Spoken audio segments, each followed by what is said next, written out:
You're listening to the Hawke Media Podcast, a podcast dedicated to helping entrepreneurs and executives crush the digital marketing game. Whether you're looking for techniques and strategies or tools and resources, you've come to the right place. Let's get into the show.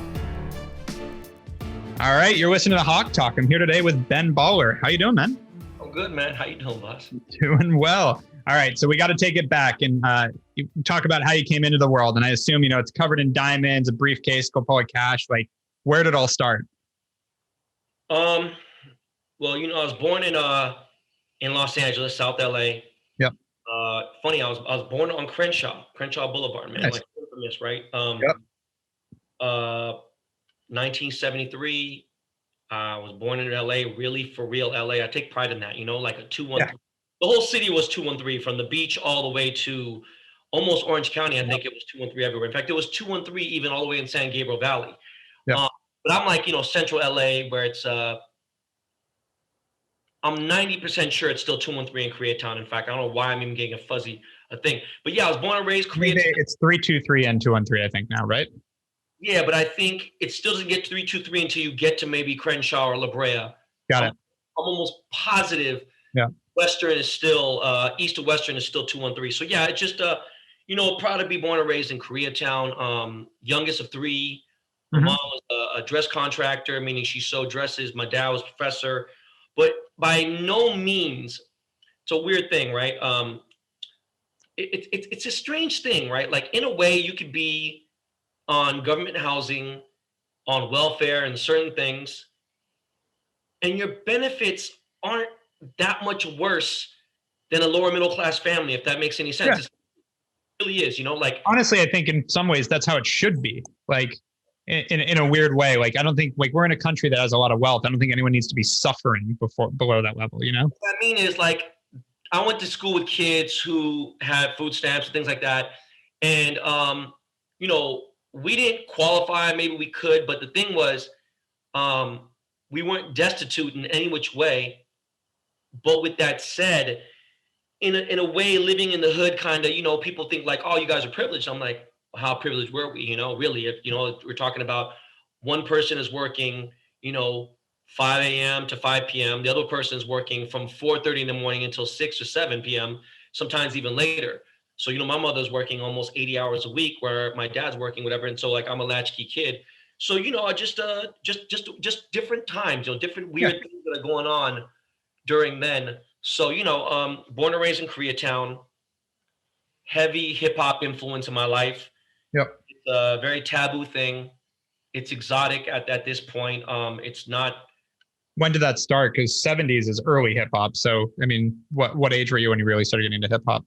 7, 8. You were. So 1980, 1981 kind of the time.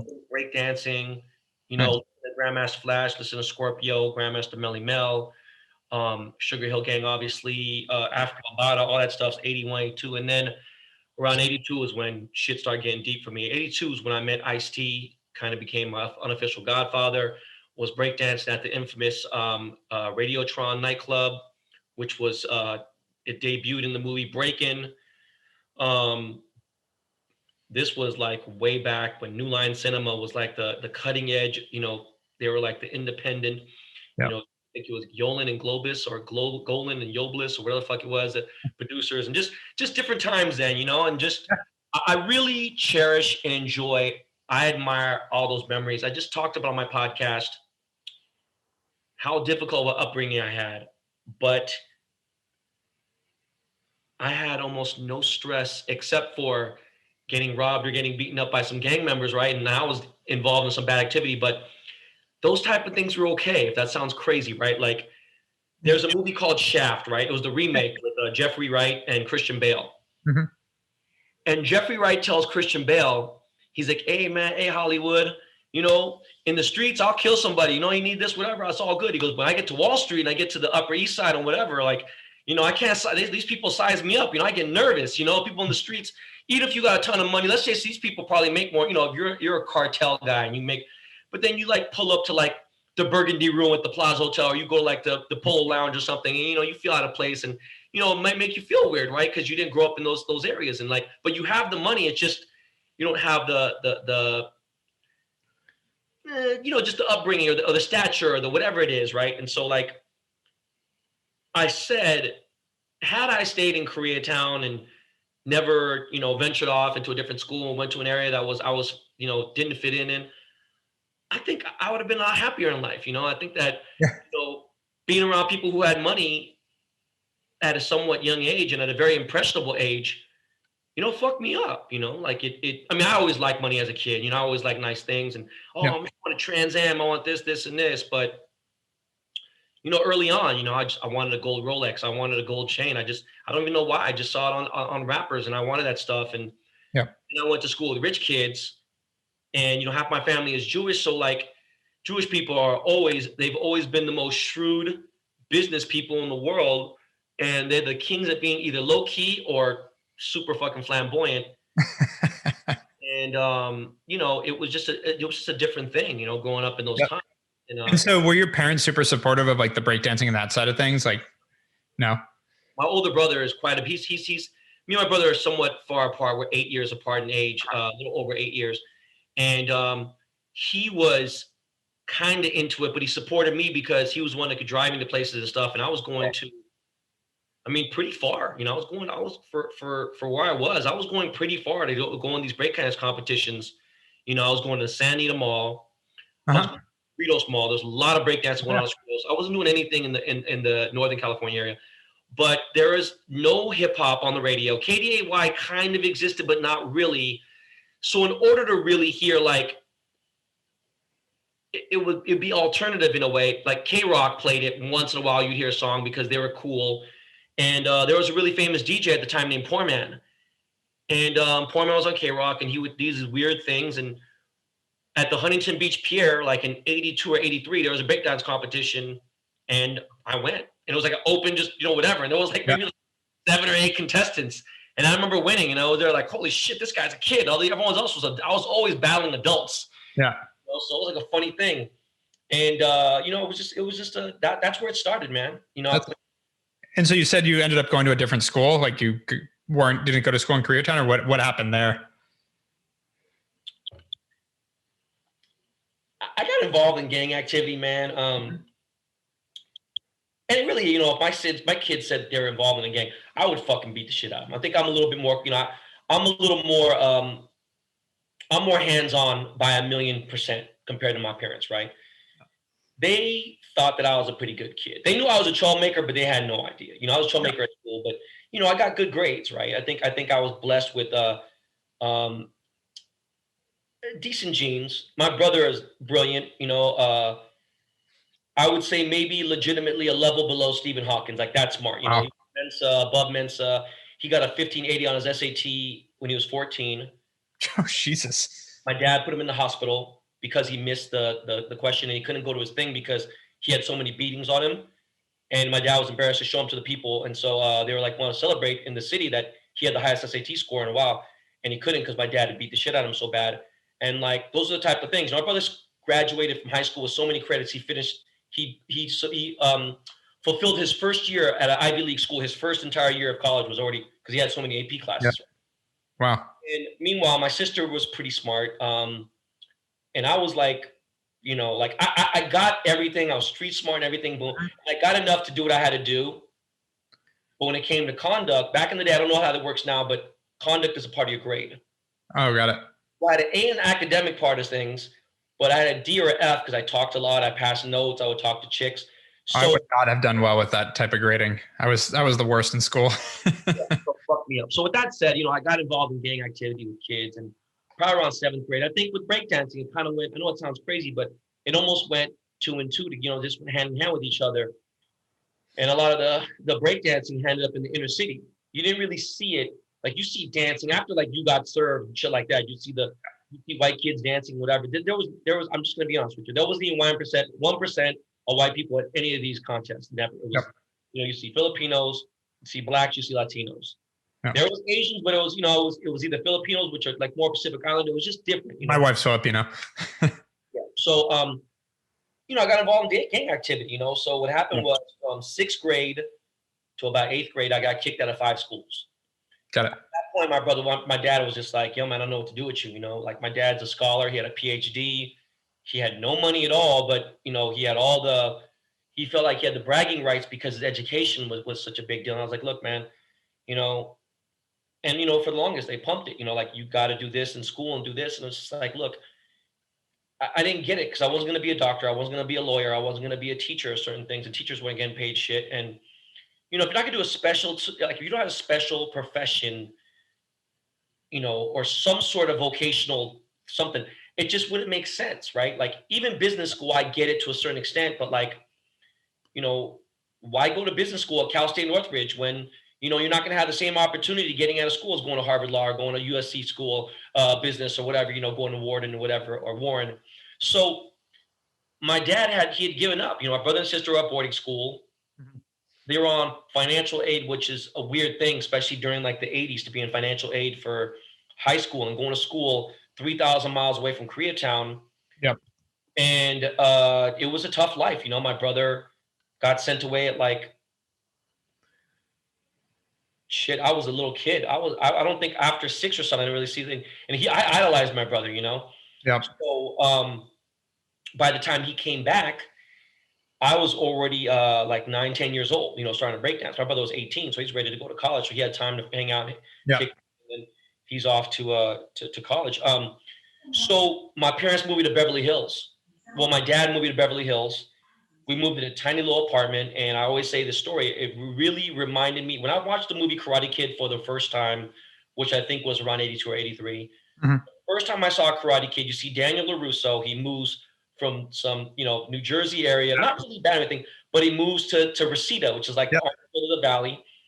And, you go to Encino and you see these rich kids. And that's literally how I felt. I felt so out of place.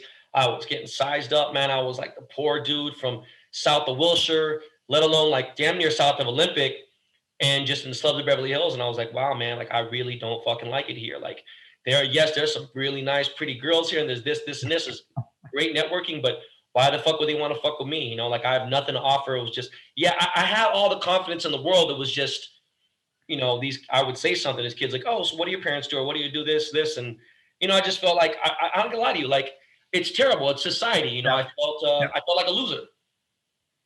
Yeah. And honestly, kids can be tough too. Like kids are not, even if they're brought up well, a lot of times they're not as patient. They say things like, what do your parents do? Not knowing that might not be the best thing to ask everybody. Because if they don't feel good in the answer or don't want to share, that kind of thing. To be honest, even if I don't like somebody, I'll at least be fair, right? Yeah. So if people were to be a dick or being rude and that's a question that sucks, so you sit there and be like, hey man, are you gay?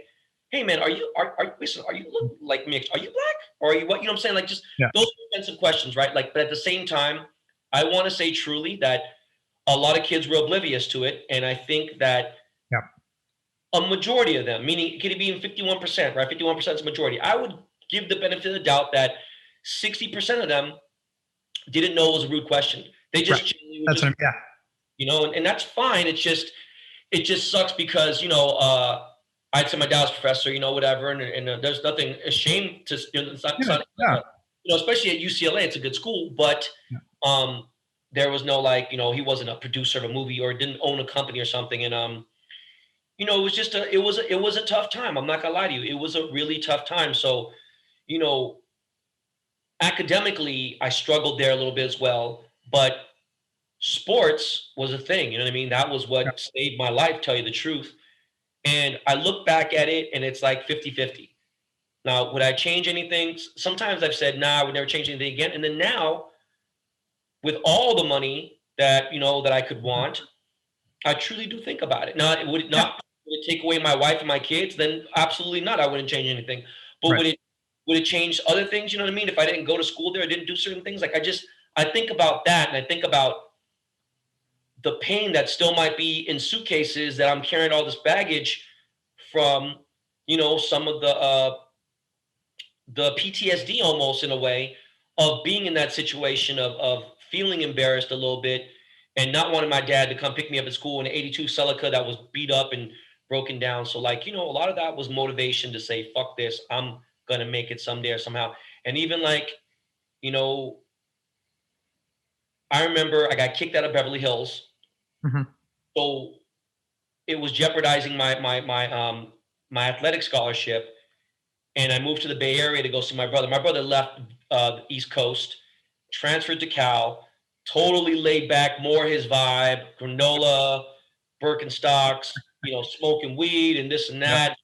My brother found love in the Bay Area, found his wife there and everything. And I think my behavior was too intense for them. And he'd have to try to like tell them to dumb it down and like, hey, listen, this is my brother. He's gone through a lot. He's been through a lot of schools, and yeah, it's tough. And I'm going out now. I'm going to another culture shock to where I'm in a school with 600 kids in a 1 square mile radius of a small town where girls rent their dresses for prom dresses. I went from like one extreme to another to another. Yo, man, I'm better off in the hood, bro, because at least in the hood they have aspirations. These people have no problem staying here for the rest of their life. I'm like, fuck. Let me go across the bridge to San Francisco at least and figure things out. But, I just had aspirations. And I think a lot of people are like, yo, man, you sound so fucking like you talk so stupid. I thought about, even before I know me in this podcast, I totally forgot. I'm driving home and I just had a thought about my sister-in-law. And she was like, I don't know where Ben gets this idea. Like he's going to go shopping and get this and get some Jordans and go get this. And it was like the things that I wanted. I was like, fuck it, I'm going to do whatever I got to do. And people were like, oh, you should save your money. And yes, I learned all those things. Mm-hmm. But I'm worth this. It's important to have fun along the way. Yeah, but I'm just saying, I'm in a situation to where I could technically say, fuck you and not do anything for the rest of my life. Yep. I could technically say I'm not going to do anything the rest of my life. And all the kids still go to private school and still do everything they got to do. I still drive what I want to drive, boom. Yep. But it would shorten things maybe. Do you know what I mean? Maybe. I agree. Yep. So I do have to hustle and stuff. But having that purpose, by the way, you get bored. Having that purpose is so important. I have enough friends that have sold their companies and I've turned down enough that it's like, no, I like what I'm doing. Like as much as a bunch of cash in the bank is fun, having a passion, having something to hustle with is a lot more fun. But that's the thing though. I think some people don't even have one successful career in their life, right? Yep. I've legitimately had 3 full actual professional careers that were successful. And to find passion now, I'm in a not vertigo. What is it? I'm like not in a whirlwind. I'm just like I'm in the elevator and I don't know if I'm going up or down or left or right. I'm just like literally like disoriented. So I don't have a ton of motivation these days. Mm-hmm. My kids, that's everything, so again, I take less jobs on, spend more time with family, but doesn't mean that there's business moves that won't be made because the same person that's investing $5,000 into a stock or into a cryptocurrency, you got someone who's investing 500,000 or 5 million. Now, man, that person at 5,000 is making enough money to kind of save here and there. Boom. Imagine the person with 5. It's increments so high. It's like, it's a different level, and you understand why people do better who have money. So totally.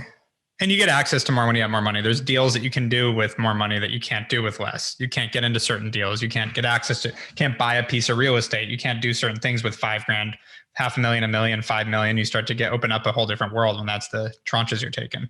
And not to fuck up everyone's shit, but they said Elon Musk paid 1% of his no federal tax for like whatever. Like, I'm not gonna be a dick. Like, look, man, there's nothing illegal, but there's so many fucking bylaws and loopholes and things that people just don't know about. There really are. Yeah.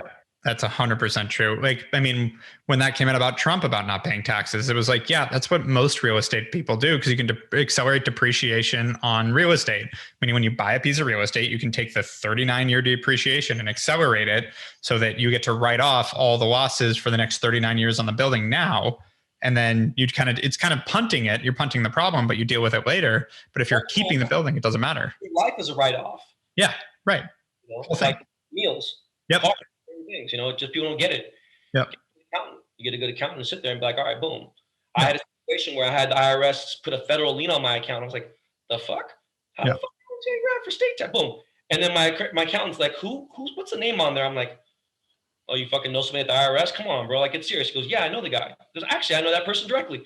In 10 minutes, the item was removed because my accountant called the guy, like, no, dude, we took care of this. I'm like, shit, how the fuck do you know? That's a good accountant. Yeah, I mean, he sent me, you get the letter to your corporation, like, hey, man, boom. I'm like, hey, I can't refinance my house for this deal because there's a lien here. And he's like, no, don't worry about it. He's like, calls back an hour. He goes, hey, bro, it's done. I was like, that's impossible. He goes, no, trust me. Tell the bank to call back. And the IRS, I was like, you talk to the guy directly? He goes, that guy, I know that guy. That's awesome. Well done. So taking it back to this, give me the story. You finish high school. What happened next? Finish high school, go to college. Did you go to UCLA or where'd you end up? UC Berkeley. You know, the funny thing is, can you fucking believe this? I was willing to walk on to the football team at UCLA, which I could have, because I was good in football, right? Yeah. I did not want to leave Los Angeles. You had no idea how bad I didn't want to leave. Now, that's one thing where it ended up being a blessing. My dad, being a fucking head of the Asian Studies department, we had the dean of the Asian Studies. So 2 prominent people at UCLA write me recommendations. I couldn't even get accepted to pay for school at UCLA because my last name was Yang, and they were already at, I think, a 61. This is back in 91. So think, they already had like a 60% quota. Like, come on, man, it's way too much. Dude, UC Irvine right now, I heard, is at 80% Asians. Like, it's really bad. Wow. The fact that that's even a thing, though, like, I just hate it. I think the best people, like the people, I get giving certain people opportunities, but when it becomes racial, either way, I think it's just awful. Let me explain something why. When you go to Asia, you have to understand, to go to Harvard, you've already accepted you're a loser in life. If you get accepted to Harvard because you couldn't get into schools in China or Korea, you're just a loser. You're going to the other school in America because you're a loser. Do you want to know why? Because they go to school 7 days a week. They go to school 7 days a week, and their school is 10 times harder. So obviously the most universal thing is going to be math, correct, right? Yeah. And the other parts. Now they're learning English at all these schools. So by the time they come over here, their work ethic academically is so farther advanced than what we got. Yep. And SAT shit's a joke. I mean, it's really a joke. Like if I really focused, all right, I need to figure out how to get a really good SAT score. I think I could achieve that, right? Some people just can't because mentally can't. But the way it is over there, it's different. So when you see these UC schools, they're like, all right, well, cool. I forgot what it is now. It might be 14 grand for tuition, but you think, okay, Stanford, 100 grand. You're thinking about these tuitions, they're absolutely ridiculous. So you think about people in Asia, they're like, shit, man. Even with the out-of-state tax, you're going to get a fucking great education and go to a UC school. All right, let's go do it. It's just, got it. They can't accept that many fucking people. It's fucked up, but it is. So didn't get into school, got a scholarship to Cal, which is 10 times higher academically. I had a terrible GPA. I had a 2.5, and my SAT score was okay. But again, I got into athletic scholarship. Yeah. So college, first year, because I wasn't starting, I wasn't playing, I got treated like a scrub, and I started to realize what happens in college. And I started realizing, it's with anything in the world. You got the people who are doing really well in life. I'm sorry, in sports. Yeah. And now they got boosters, and boosters are the alumni who are paying, whatever. Yep. And you got a job, and all of a sudden someone goes to the Memorial Stadium and they jump on a lawnmower that's a drivable one, go up and down, do about 30 minutes work, and now it's 40 hours of work. And so now the boosters pay that boom. I've had guys go to the gym, at the basketball fucking gym, in the stands are like electronic. Push the button and the fucking stands go away. And I was like, that's what you're doing for work? Yeah. Like, damn, dog. And then you got me, and I'm busting my ass, picking up trash or whatever, boom. And, I have no tutors or nothing. The motherfucking guys on the team that barely got an 800 SAT score, that couldn't spell the word California, they're the ones that got tutors, don't have to go to school. They're around fucking around. They wake up at 10 o'clock, whatever, boom. It was just crazy, the privileges, right? So academically, I couldn't do it. There was a media department, communications department, sorry, not media. Mm-hmm. And so I transferred to SF State because they had a film department. And interesting. Surprisingly enough, I went to Beverly Hills High. Nicolas Cage went to my school. He was, Nicholas Coppola. His dad is Augusta Coppola. His uncle is Francis Ford Coppola, one of the greatest directors of all time. And they're based in San Francisco.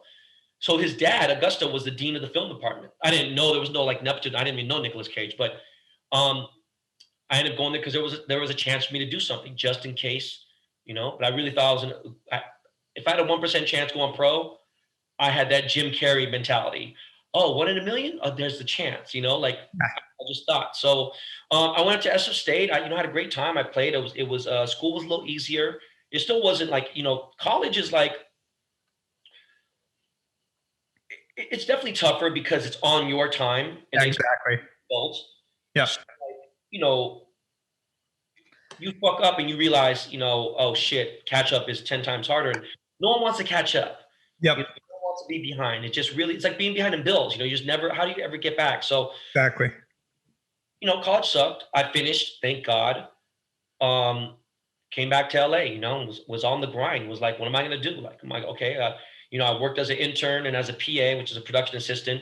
Mm-hmm. Got my degree in cinematography, and I built houses. I did everything but fucking make movies. Like, it was like, I was like, what the fuck does building a wooden set of, why am I building someone's house? What the fuck is a key grip? What is it? What the fuck does this mean? You know? Yep. And then you realize getting coffee, all that shit, getting talked to, like, this is so, like, you know, like that Me Too shit. I get it. I understand. Yeah. Like, shit is going on throughout the years. Like, you are a Chinese fucking faggot. And I'm like, I'm Korean. You can't even say the word, the F word anymore. Do you know what I mean? You can't say yep. You will get crushed, you know, and thank God at a young age, meaning like, you know, in my before teens, you know, I wondered, I was like, hey man, like, what's going on with your brother? You know, he's like playing jump rope. He's doing different things. And then you realize you grow up with people and you're like, yo, man, like, he likes men. And you realize, like, shit, that's my boy's brother. I grew up with this guy. Like, I'm fucking not gonna like this guy. You just see how much hate, how much weirdo shit and what the shit they're going through. And then me being in fashion, right? It's like, bro, how could you fucking not like somebody? You know what I'm saying? That's yeah, it's ridiculous. Yeah. So, you know, like these types of words, you start realizing, you know, going on. And I'm like, I think the most abuse literally happens in the film business. Like the actors and the PAs and like TV. Well, because there's this like weird, I see it with the, you know, sometimes the agencies too, where there's this like, this extra currency of you get to hang out with famous people that they trade, that like my buddy made it to, I guess, agent after being in the mailroom and all that at one of the agencies. And I'm like, and he's a college buddy of mine, and, you know, 7 years in, makes it to agent. I'm like, how much are they paying you? He's like, I start at 55 grand a year. I'm like, hold on.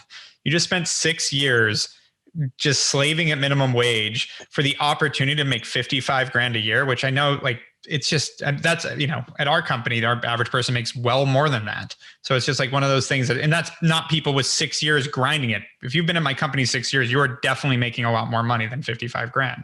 So it's just crazy to me that that's what these big agencies are paying. And at the agencies, mind you, because I'm signed to a big theatrical, you know, these agencies, they send out these letters and they're like, yeah, Tom Cruise is coming today. Brad Pitt's coming today. If anyone makes eye contact with him, you are fired. I don't care if you've been here, whatever. I'm like, the fuck kind of email is that? Yeah. But like, you know, like, go get coffee. Shut up, fucking Chinaman, chink, gook. Yeah, whatever. Oh man, it's a fuck. Oh, I bet you. Hey, do your parents have any fucking nail salons? And I'm like, yeah, I don't get it, man. I will beat the fucking shit out of you, bro. Yeah. You guys have no idea. You just kind of be quiet because, you know, there's a chain of command, right? You know, you follow protocol. But yeah, you know, I did the intern thing. I worked for fucking a guy who owned a bunch of nightclubs. He was also a movie producer, so I thought that was cool. My sister connected me with this guy. His wife was in the star of a movie called Wayne's World, and I was her PA. And I just, at a certain point, what was her name again? Tia Carrera. Yeah. You know, she's Filipino too, and so like, at a certain point, I was like, bitch, go get your own green contacts, bitch. Like, I'm not doing it. Fuck you. Get out of here. Like, I'm a jeweler. You don't think I know specifics? Like, it just was crazy. The level of shit. Like, I think about how famous she was, and of course, different types of fame, right? Yeah. She was certain things, whatever. Traditional celebrity, I give her that. The word celebrity is thrown around way too loosely today. I don't consider, because you're on YouTube and you made the video. Great, okay, cool. You have fans. Technically, the definition of it, yeah, but no, fuck that. No, you're not considered a celebrity to me. What I'm trying to get at is, if I think about the fame and the success and certain things that Tia Carrera has made in life or whatever, never in the history of the world, and I am a dick, I have been an asshole. So many people, I have never treated anyone the way these people have treated me, and they have not even had 1/10 of the money I've made. Yeah. So it's just like a weird thing that, you know, I like where the world is going to with certain things, but then they're also, I feel bad for Chrissy Teigen, even though she said some shit that was out of pocket. All right, great. What do you want Chrissy to do? Do you want her to kill herself? Do you want her to be shot? Like, yeah, cancel culture shouldn't be. I don't like that anyway, to be honest. What she did to that guy was wrong, but now it's just being done back to her. So it's like, guys, just all back off. No, I'm telling you, like, even if it was, I said it, I said, look, if that was directed to someone I love, my kids would be like, all right, man, get up. But it was like the situation was fucked up already. Yeah. The 15-year-old girl dating a fucking 50-year-old. Yeah, that's already, fuck you. People should judge that. Yeah. Like, no, that's when you judge. Yeah. Okay. You put your finger in, I didn't say this, but just say you do some shit that is completely not right in every sense of the word. Two men kissing because the Bible says that. Fuck the Bible, what that says. Yeah. That's cool. Nobody will ever convince me that a grown ass 50-year-old man dating a 15-year-old girl is okay. There's never, ever. Yeah. So she went a little far and said, you know, she wishes she was dead, blah, blah, whatever. Cool. Dog, let it be. It's done. It's over. Yeah. You know? Just. I think there's been a part of this. It's just been people don't have better shit to do, that hopefully that changes. And so everyone focuses on it, because if there wasn't all the attention, then it would be dead already. Meaning, like, it would just be, you know, the people are giving it airspace is a problem. What I'm saying is, yeah, it's just there's a lot of toxicity in the media. I'm sorry, in Hollywood. Yeah. Yep, agreed. So how long were you doing that? How long did you stay in Hollywood? I mean, I just progressed. You know, I was a DJ. I was DJing. I had an opening to DJ at his nightclub. Tia Curry's husband, Eli Samahat, he owned 3 of the biggest nightclubs in the world. He still owns some stuff, I think, quietly. Some things happened, I think. He was just a hardcore Lebanese dude. He was crazy as fuck. This guy grew up like around, you know, like, I mean, think about it. Like, you know, you grew up in Lebanon during Beirut. I got a bunch of friends from Lebanon. I know what you mean. But I imagine Beirut in the early 80s or early 70s. Yeah. Like, come on, bro. Like, you see people carrying machine guns at 15, killing other people. And it's like, all right, well, okay, we're going to America now. It's like, all right, you know, like, kind of crazy shit like that, right? And they're still going on. And Lebanon was really bad just last year. Yeah. So he was the kind of guy like, what? Come over here and suck my dick. I'll fucking you. I'll kill you. Like, they talk like that. You know, they talk like mafia, whatever. Anyways, you know, I still got on his good side or whatever. And, you know, he gave me, you know, I don't even know if you remember me now, which is crazy because I'm sure that I could, but his relatives, they still own the business. They still own a few nightclubs and things, but, you know, he owned the world famous Roxbury. It was at one point the most famous club in the world. And, you know what I mean? Like Roxbury was a parody of it, but one night the DJ didn't make it because he was smoking crack. So they said, how far do you live? And I happened to live literally 5 minutes away. I went home on my records and came back and boom, got the job. That started me in Hollywood. And, you know, I ended up working, getting a job at Denzel Washington's restaurant, bar, nightclub. And that opened probably all the doors for me. My godfather reintroduced Godfather, like my Hollywood godfather. He is such a iconic legend in rock and roll in Hollywood as well. He has a, Hollywood star on the Walk of Fame and everything. His name's Lou Adler. Oh yeah, of course. He put me on to so many things. He got me a better attorney. I was just with him last week at a Dodger game, and like, I can't tell you just the power his name had when it came to certain things. It's just all the things that were attached to him. How'd you connect with him? His son is my best friend of mine growing up. Me and him are best friends. Got it. Gathering me best friends, and I think he knew, and his dad was tough. His dad knew they had money, and I mean, his dad wasn't the type of guy like, oh, hey, we're all gonna go and I'm gonna buy everybody's shoes there. No, his dad wasn't like that, man. You had to work your own. And Nick had a lot of leeches in his life. I'm not gonna lie. People came in and out of the lives. They knew what the time it was. I just knew, look, man, this guy's kind enough to take me into his house and his family and let me stay here. And while I was going to college, I missed things. When I came back, he still treated me like fam. He was picking me up at the airport, whatever. And I didn't have a car. And he just kind of like groomed me into certain things, we just, and then I ended up working for him and working for his dad. And just, when it was time for me to do my own thing, his dad understood. And his dad was like, yo, man, it's ready for you to leave the nest, and Nick was like, kind of like looking for something to do too. He didn't want to just run his dad's companies. He wanted to do something too. And when I kind of started getting up there, I think he had a little resentment towards me, but then we came back, and I love this guy to death, forever, for the rest of my life, That's awesome. We don't see each other once a year, maybe, still, try to keep in contact some way or the other, but Nick is still doing big things. And, his dad just was a big crutch ladder. Wait, Nick, who works with Snoop? No, That's a different. Okay. Just confused. Nick Adler. Like, know him pretty well. The Roxy, the whiskey. Got it. Part of Golden Voice. He owns a restaurant called Nick's on Beverly. It's a vegan restaurant. He owns one of the most famous vegan burger places called Monty's Burgers. It's real famous. Awesome. Hosts a vegan fest. He's just been always involved in a bunch of shit. You know, he was in business for a little bit as well, and he's all over the place. Got it. Nice. And so you started Progress. You start working at Denzel's restaurant, and that you said open up all the intros you needed in the kind of network. Met Dr. Dre there, like for real on a personal level. I met Tupac there. Met everyone. I DJ'd Jada Pinkett's birthday party there. You know, just started meeting people, and through there, Dre got me connected with Brian Turner, who was the president of Priority Records, and I got a job there, starting off in the mailroom, such sort of, for lack of a better term, starting off at the bottom, but not the mailroom. Within 2 years, I became vice president of the label. Got it. Up there, went with Dre to Aftermath. Was with Dre for 2-3 years. Then left. And what'd you do at Aftermath? What was your responsibility? A&R as well. Artist records. Nice. Left Dre. Decided just to independently DJ. I was just, well, we're being honest here. And hopefully. I was selling drugs. I was selling weed. It was illegal at the time, right? I was selling weed cross country. And, you know, it's funny how all these, well, a lot of places are expunging 25, 30,000 people from any kind of cannabis crime. And, you know, there should be way more. There millions of people that should be out of jail. Yeah, should be out. I agree. Especially because it's a plant, right? Yeah. So, and it's legal. Like, it is pretty much legal. Like, if no one can go to jail for it now, they shouldn't be keeping people in there. It's insane. Think about Florida. I mean, think about Canada.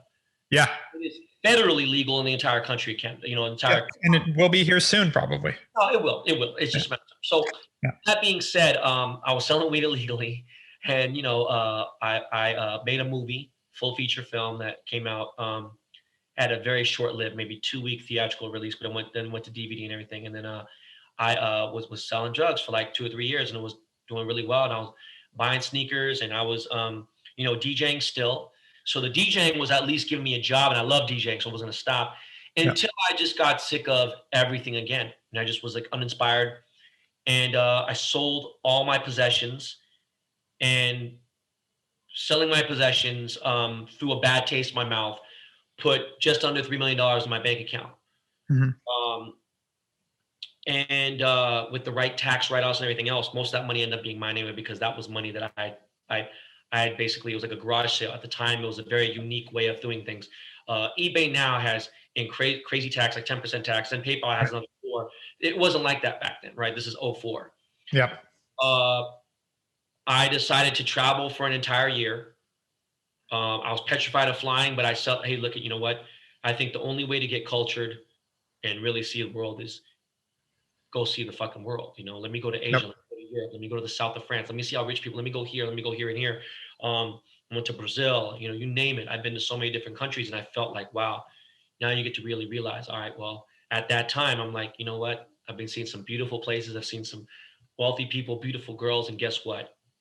America's still the best fucking. I totally agree, man. I travel a ton, and I'm like, LA, honestly, I still think LA is the best place. I'm saying, like, imagine going on TV and being like, you know what? Fuck Donald Trump. And then the next day, the police are at your house and you're arrested and you're going to jail for like 30 years. Like, what the fuck are you talking about? Yeah, exactly. Yeah.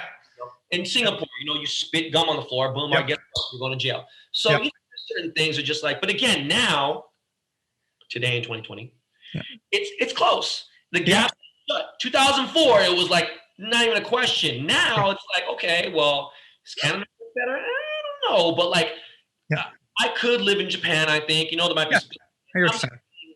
It could be it's arguable. Yeah. Before it wasn't arguable. You know what I mean? Yeah. Like, but you know, the world has changed so much. And again, so you know, I came back and I did a lot of soul searching. I was engaged for the first time in my life. Thought I was getting married. I was ready. I thought I was ready. I was 31 at the time, and I realized I'm just too fucking immature. You know, I got a lot of growing up to do, and I finally, you know, I figured it out. I was like, hey man, let me just try jewelry. Let's see what happens. How'd you fall into that? Like, where'd that come from? You just liked jewelry and wanted. My cousin Steve was doing jewelry. You know, he never went to college. I think he might have went to City College for a little bit. Yeah. He was running his dad's business, and he was making good money. It was really good money in jewelry, because jewelry is almost like real estate in a way, right? You always have, as long as you have inventory, you have money. True. Yeah. No matter what, and it just was, people say, oh, jewelry's a con, blah, blah, blah. Depends. If you really know what you're doing, yeah, there's money in it. And getting involved with my family was something I did not want to do. I was slightly reluctant to that. And then I decided to do a certain way, and they thought that, hey, maybe I could bring in, they thought I was pretty good with my mouthpiece. There wasn't really much social media back then. There was Friendster and MySpace. And I was like, you know what, man, I've just always been on a competitive level. Yeah. No matter where I was like, I remember going to track meets and being like, all right, well, I'm kicking everyone's ass at my school. Okay, great. Now you're getting another school. Now you go to an invitational. There's like 5, 7, 10 schools. Like, okay, cool. And now you realize, all right, I love competition. Yeah. Joy. The only thing was, the competition was the earth. It wasn't Los Angeles, it was the earth. So, yeah. It's 2005, it's been 16 years now, right? So 16 years I've been doing jewelry, and I've had maybe 4 major glow ups. Like I when I say glow up, I mean like there was 4 boosts where like Kobe's 81-point game, or like, what I mean? Yeah. It was just like, it just took me to another level. It took me to another level. And I finally catapulted to a level of, and I think there's a level above where I'm at right now, but I think for what people are doing, I don't even see in my rearview mirror anymore. You know what I mean? Yeah. Maybe that's why I might be a little uninspired lately, but I'm here now. Obviously I have other businesses. Yeah. But that's what people know me as. I think for a very long time, I had a hard time telling people like, hey, I'm a jeweler. And I didn't really believe I was a jeweler, even though I was definitely a jeweler, Yep. Finally, now when I believe that, okay, well, no, I'm a fucking jeweler. Holy shit, I'm actually an artist, okay, well, yeah, I'm big in the game. And then now that, I've won Jeweler of the Year like 2 years in a row, been globally recognized, and I don't want to do it anymore. It's crazy. Like like I pick and choose. And so I actually have two more questions for you in that sense. So what do you think is next is always a question I like to know. Like, you've gotten to this point. It's interesting. Like, you've hit, you're one of, if not the top jeweler in the world in your lane, sort of your industry and what you do. There isn't really a lot out there that competes with you. So like, where do you take that? What are you thinking? Like, it sounds like you're kind of thinking through that right now. I mean, now, you think about what, like someone like Neil Lane or Harry Winston or exactly Vera Wang, right? Even Vera Wang has gone into this dresses, but she's on the jewelry because it's all bridal and there's wedding things. I mean, like that'd be the smart thing to do. Either where I venture into watches or I venture into wedding rings and things like that, and put my name on it and Ben Baller collection, boom, whatever, and then have some investment, get some capital. And not because I need the money, but it's because they would come in and do things and bring people in from like, a major corporation and bring it corporate. I mean, that'd be one option. And then I buy me out, whatever, or continue to do what I do. We have a business and we still do well. I could do this till I'm 70, technically. I don't have to be in any kind of physical shape or form to do what I do, as long as my hands work, my mouth works, right? That's one thing. The next thing is, I mean, really, I have a lot of options, I just haven't pinpointed what I want to do. Anyone can sell stocks and buy stocks. Anyone can buy real estate and develop real estate. Anyone can be a landlord. You don't even have to fucking run the goddamn property anymore. You hire a management company, give them 10%, do everything for you. No one even needs to know that you do anything. So, I'm at a interesting standstill. I want to retire myself by 50. I do have a double full-time job with 3 children. They're young children. My wife is 11 years younger than me. So they kick my ass daily. So, that's fun though. No, it is. I just, I think something to come up, even if it's, I think you're still active enough, even how we connected. Like, I think you're still out there, you're meeting people, you're talking to people, like something falls, like, that's the whole idea of like, opportunity comes to those who look for it kind of thing. Like, if you're out and about, you're talking to people, something's going to pop up that you go, oh, here it is. Well, look, 4 or 5 years ago, a buddy of mine was working the radio for the last 15 years.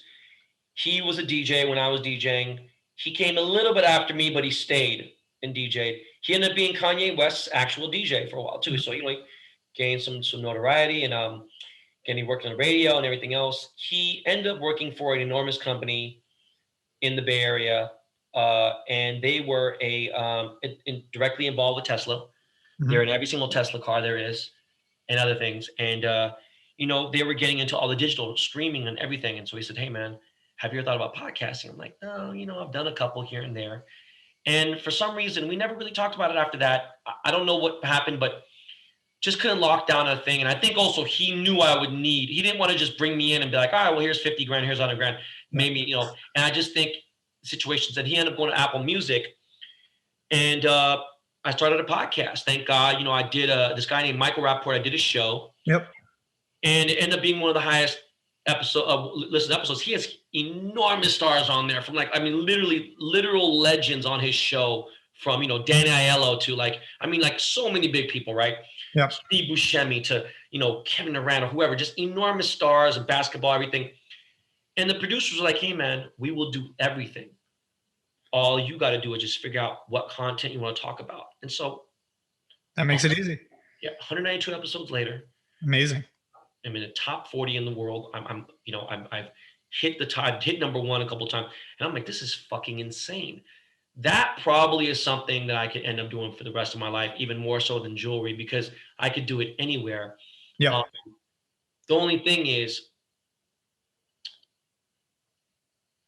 I think in order for me to even get bigger with the podcasting, I got to let everything else go. Not to say I can't multitask.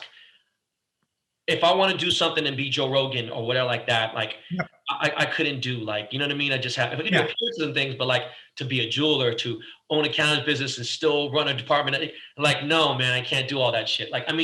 It's a little bit of a struggle right now, because now that the pandemic is kind of dying to an end.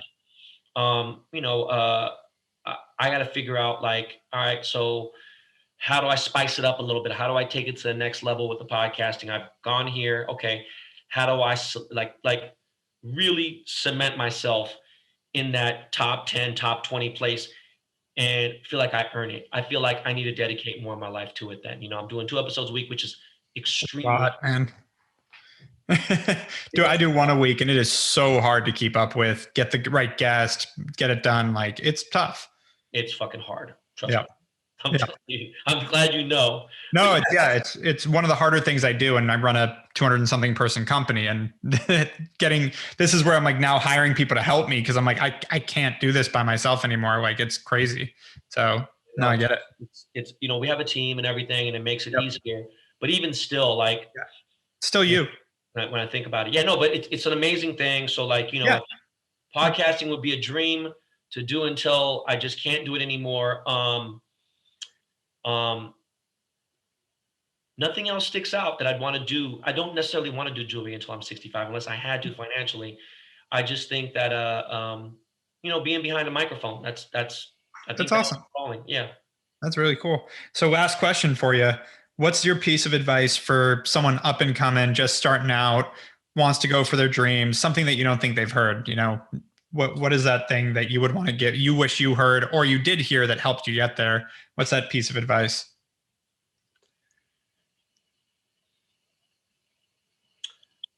As crazy as it sounds, man, just walk, don't run, man. Yeah. Everyone's in a rush, man. I truly believe, I've always been in the sprints. I've loved Ben Johnson, Carl Lewis, what's my dude's name? Oh my God, why the fuck am I drawing a blank? What's the Jamaican dude's name? The Jamaican sprinter, what's his name? The fucking Usain Bolt. Usain Bolt. No. Usain Bolt. It's great. But that marathon running is really where the real endurance and strength is. One of my things is, one thing I love to say, which I've done, is, hey, where are you going to be in 5 years? And I look back at that tweet. I'm like, wow, how much have I grown? A lot has happened. Hey, man, another child is in my life. There's this, and this. All right. Where are you going to be at in 10 years? And you see some musicians who are hot, they're out there having fun or whatever. All right, where are they now? All right. And I'm not trying, it's not there to be a dick or anything. Yeah. It's about how smart were you with your money? What'd you do? Okay, great. You went and bought fucking 10 Gucci suits. You bought 100 pairs of Jordans, and you bought every Louis Vuitton belt. Okay, great. Where did that get you now? Okay, full of you had fun, blah, blah. All right, well, cool. It's not that cool when you're 50 and you don't have, anything to fall back on. So, I tell people, that's the first thing I say. And another thing too is I said, money's not that hard to make. Once you start figuring out what you want to do, money's really not that difficult to make. Keeping the money is what's difficult, you know? So, you know, like I said earlier, you know, like, do you want to invest $5,000 or something, or do you want to invest 5 million or something, you know? And it's possible. So when you have that, you know, your profits and just everything's going to be so much larger. Like when I look at my Dogecoin, people say, oh, that bullshit coin, blah, blah, blah, whatever. I'm like, all right, that's great. Guess what? In just a matter of, you know, hours or a day, you know, I jump up 70 grand, 150 grand, you know, I'm just looking at it, look at it. And then meanwhile, the same people that are getting happy, they're like getting up 1,500, 2,000. It's a different level. And it's like, look, if I want to get out of it right now, boom, all right, I'm getting out. And guess what? Look what I've done with this. And it just, the opportunity is there, you know. And another thing too is, you know, it takes money to make money, right? And if you don't have money, you need to have something else. So in a way, it's a very terrible term. And I don't know if, because it was today's, you know, just with what we talked about. And, but, you know, I say you got to give a little ass to get a little ass, you know, and that's something that I really believe in, you know, like, I don't want to say you got to sell your soul, but, you know.